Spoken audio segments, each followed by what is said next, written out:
ഈശോമിശിഹായ്ക്ക് സ്തുതിയായിരിക്കട്ടെ. സങ്കീർത്തനം 7 നീതിക്ക് വേണ്ടിയുള്ള പ്രാർത്ഥനയാണ്. നീതി നിഷേധിക്കപ്പെടുന്നവൻ്റെ വേദനയാണ് ഏറ്റവും വലിയ വേദന. കുരിശിൽ കിടന്നുകൊണ്ട് ഈശോ ഇപ്രകാരം പറഞ്ഞില്ലേ, എന്തുകൊണ്ടാണ് നീതിമാനായ പിതാവേ നീ എന്നെ ഉപേക്ഷിക്കുന്നത്? നീതിമാനായ എന്നെ എന്തുകൊണ്ട് ദൈവം ഉപേക്ഷിക്കുന്നു എന്ന് ജീവിതത്തിൽ പലപ്പോഴും നമ്മളൊക്കെ പരാതി പറയാറുള്ളവരാണ്. സങ്കീർത്തനം 5 മുതൽ 7 വരെയുള്ള ഈ സങ്കീർത്തനങ്ങൾ അത് ദുഃഖത്തിൻ്റെ, വിലാപത്തിൻ്റെ ഒക്കെ സങ്കീർത്തനങ്ങളാണ്. എങ്കിലും ഈ സങ്കീർത്തകൻ നമ്മെ ഓർമ്മിപ്പിക്കുന്നു, ജീവിതത്തിൽ നന്മ കൈവിടാതിരിക്കുവാനായിട്ട്, ഹൃദയവിശുദ്ധി കൈവിടാതിരിക്കുവാനായിട്ട് എപ്പോഴും ഞാൻ പരിശ്രമിച്ചിട്ടുണ്ട് എന്ന് നമ്മെ ഓർമ്മിപ്പിക്കുകയാണ്.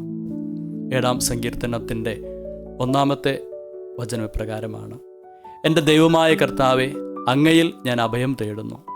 എന്നെ വേട്ടയാടുന്ന എല്ലാവരിൽ നിന്ന് എന്നെ രക്ഷിക്കണമേ, മോചിപ്പിക്കണമേ. എന്നെ വേട്ടയാടുന്ന എല്ലാവരിൽ നിന്നും എന്നെ അങ്ങ് മോചിപ്പിക്കണം. 3-ാമത്തെ വചനം മുതൽ പ്രകാരമാണ്: ഞാൻ തിന്മ പ്രവർത്തിച്ചിട്ടുണ്ടെങ്കിൽ, ഞാൻ എൻ്റെ സുഹൃത്തിന് തിന്മ പ്രതിഫലം കൊടുത്തിട്ടുണ്ടെങ്കിൽ, അകാരണമായി ശത്രുവിനെ കൊള്ളയടിച്ചിട്ടുണ്ടെങ്കിൽ, ശത്രു എന്നെ പിന്തുടർന്ന് കീഴടക്കിക്കൊള്ളട്ടെ. എൻ്റെ ജീവനെ നിലത്തിട്ട് ചവിട്ടി മെതിച്ചു കൊള്ളട്ടെ, പ്രാണനെ പൂഴിയിൽ ആഴ്ത്തിക്കൊള്ളട്ടെ. ഞാൻ തിന്മ പ്രവർത്തിച്ചിട്ടുണ്ടെങ്കിൽ തീർച്ചയായിട്ടും അതിൻ്റെ പ്രതിഫലം എനിക്ക് നൽകണം എന്ന് പ്രാർത്ഥിക്കാൻ അത്രമാത്രം ഒരു വിശ്വാസം, താൻ തിന്മ പ്രവർത്തിച്ചിട്ടില്ല, താൻ നീതിയാണ് പ്രവർത്തിച്ചതെന്ന് പറയുവാനായിട്ട് ദാവീദിന് സാധിക്കുന്നുണ്ട്. നമുക്കും അപ്രകാരം പറയുവാനായിട്ട് സാധിക്കുന്നുണ്ടോ എന്നാണ് നാം ചിന്തിച്ച് നോക്കേണ്ടത്. 7-ാം അധ്യായത്തിൻ്റെ 10-ാമത്തെ വചനം ഇപ്രകാരമാണ്: ഹൃദയ നിഷ്കളങ്കതയുള്ളവരെ രക്ഷിക്കുന്ന ദൈവമാണ് എൻ്റെ പരിച. ഹൃദയ നിഷ്കളങ്കതയുള്ളവരെ എന്നേക്കും ദൈവം രക്ഷിക്കും എന്നൊരു വിശ്വാസം നമുക്കെല്ലായ്പ്പോഴും ഉണ്ടായിരിക്കണം. ജോബിൻ്റെ പുസ്തകത്തിൻ്റെ 27-ാം അധ്യായത്തിൽ പ്രകാരം നാം കാണും 27-ന്റെ 5 മുതലുള്ള വചനങ്ങൾ: മരിക്കുവോളം ഞാൻ നിഷ്കളങ്കത കൈവിടുകയില്ല. നീതിനിഷ്ഠയെ ഞാൻ മുറുകെ പിടിക്കും, അത് കൈവിട്ടു പോകാൻ സമ്മതിക്കുകയില്ല. എൻ്റെ ഹൃദയം കഴിഞ്ഞുപോയ ഒരു ദിവസത്തെ പ്രതി പോലും എന്നെ കുറ്റപ്പെടുത്തുന്നില്ല. ജീവിതത്തിൽ ഒരുപാട് സഹനത്തിലൂടെ ജോബ് കടന്നുപോയപ്പോഴും ഹൃദയ നിഷ്കളങ്കത കൈവിടുവാനായിട്ട് അദ്ദേഹം ഒരിക്കലും ആഗ്രഹിച്ചില്ല.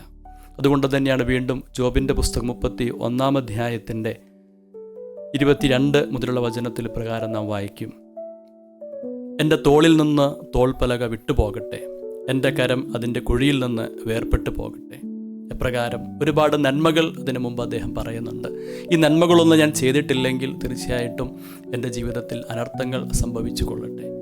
എങ്കിലും നീതിമാനായ ജോബിനും നീതി പ്രവർത്തിച്ചിട്ട് തിന്മ പ്രതിഫലം ലഭിക്കുമ്പോഴും ദാവീദും പറയുന്നത് ഒരു കാര്യം തന്നെയാണ്: ജീവിതത്തിൽ എപ്പോഴും നിഷ്കളങ്കത കാത്തു സൂക്ഷിക്കുവാനായിട്ട് നമുക്ക് പരിശ്രമിക്കാം.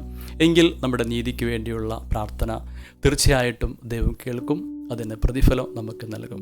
എല്ലാവർക്കും നീതിമാന്മാരായിരിക്കാം, നിഷ്കളങ്കരായിരിക്കാം. നമ്മുടെ ജീവിതത്തിലെ എല്ലാ സാഹചര്യങ്ങളിലും അപ്രകാരമായിരിക്കാൻ ദൈവം നമ്മളെല്ലാവരെയും അനുഗ്രഹിക്കട്ടെ എന്ന് ആശംസിക്കുകയും പ്രാർത്ഥിക്കുകയും ചെയ്തുകൊണ്ട് ദൈവത്തിൻ്റെ ആശീർവാദം നമുക്ക് സ്വീകരിക്കാം. നമ്മുടെ കർത്താവ് ഈശോമിശിഹായുടെ കൃപയും പിതാവായ ദൈവത്തിൻ്റെ സ്നേഹവും പരിശുദ്ധാത്മാവിൻ്റെ സഹവാസവും നമ്മെല്ലാവരോടും കൂടെ ഉണ്ടായിരിക്കട്ടെ, ഇപ്പോഴും എപ്പോഴും എന്നേക്കും.